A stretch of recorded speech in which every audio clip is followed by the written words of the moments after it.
Hi, I'm Al Skirkowitz. I'm the Chief Robot Inspector for FRC Robotics, and I'm going to talk a little bit about what a rookie experience will be at your first event. I'd like you guys to know that the Chief Robot Inspector and the Lead Robot Inspector and all of the staff are there to try and make you guys have a wonderful first experience.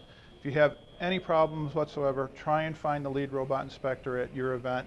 They'll be able to answer questions about what's taking place in a particular day. If you're having problems with your robot, they're there to try and get you working, and they know all of the resources at your event so that they can turn to other teams to get parts, mechanical experience, or electrical experience. So when you get to your event and you're ready to start inspection, this is what we're going to expect you to do. We're going to expect you to take the bumpers off of your robot, take the battery out, and the first thing we're going to ask you to do is put it into a sizing box or put it on a scale. Because if it weighs more than 120 pounds or it doesn't fit inside the box, then we have a particular problem where you need to get into those dimensions. If you pass that part of the inspection, we're going to ask you to go back to your pit, and we'll ask that a mechanical student and an electrical student be present, and everybody else can take a giant step out of the pit. By doing this, the students have an opportunity to show us the things that we need to see as we go through an inspection list. That inspection list will be available to you on the FRC website, as well as the team updates that will come out twice a week and the robot rules. When you're building your robot during the build season, you must keep in mind that those robot rules are not merely suggestions. Some of those rules are things that you must take care of while you're building your robot. So the first thing we're going to do after we've done weigh and size is we'll take a look at your bumpers, take a look at the construction. Now these are really great bumpers. We've got pull noodles that go past the corners, so if you hit in the corner anywhere, you won't have any sharp or pointed edges, no hard parts. They've got construction with 3/4 inch plywood, a piece of aluminum to hold the fabric on, and nice heavy fabric. And the great thing about this is they have numbers on the bumpers that are in a contrasting color, so they're easily read by people in the stands. So right away, those pass. Then we'll start taking a look at the mechanical parts of the robot. One of the things that I look for are sharp edges. So most inspectors will go around, feeling around everywhere on the robot. We're concerned about damage to people in the queue, and we're worried about damage to items on the field. In this robot, everything is filed down. I see no sharp edges, no hardware that's sticking out. And then we'll go on to the rest of the mechanical list. And we're going to look for parts that are specified in the robot rules. Pneumatic actuators of a specific size, exposed chain. Everything looks to be very good on this. Compressor is the right type. I see no illegal components on this. So we'll pass on to the electrical team. So we have an electrical student. One of the things that I'll ask him is, can I see where the main power switch is? So the electrical student will point that out. Take a look at the batteries. I'd like to see all of the batteries and the battery charges during inspection.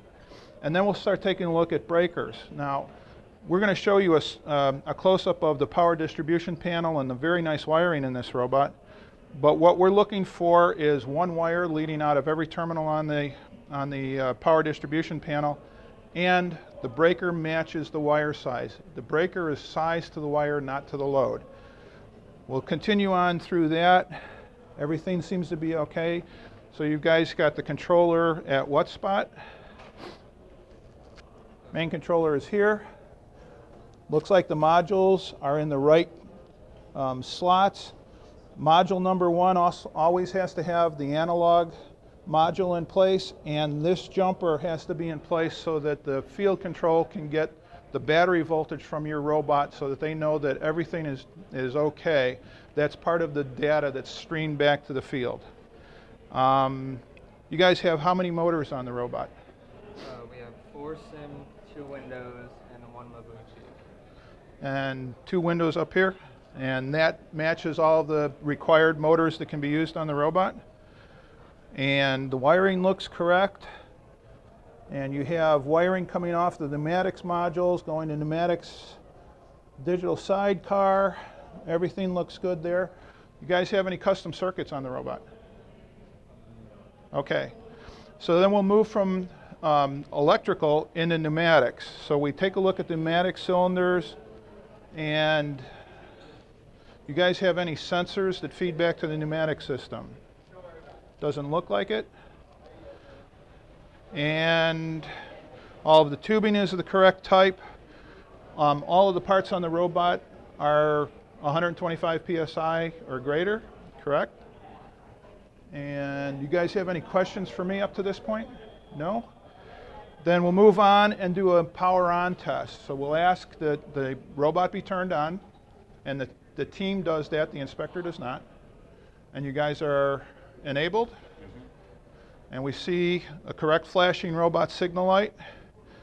And your pressure gauges are where? And we got the correct pressure. Everything seems to be okay. And we'll check that you have the correct programming up here. I'll take a look for battery voltage, take a look for team number, and I'll ask you to show us the correct software. Everything seems to be okay. I will ask you to shut the robot off, please. Disable. Shut the robot off. And release the pressure. I think you guys pass. So it's at this point in time that the robot inspector will then sign off of the paperwork. He will ask for a signature from the lead student, a lead mentor, or other adult at the pit, and then a sticker will be applied to the robot saying that you're okay for competition. If for some reason something doesn't pass, that doesn't mean that we're going to prevent you from competing.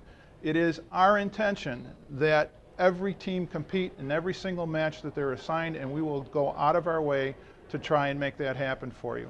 Again, if you have any questions, come and find the lead robot inspector. Thank you very much. Enjoy your time.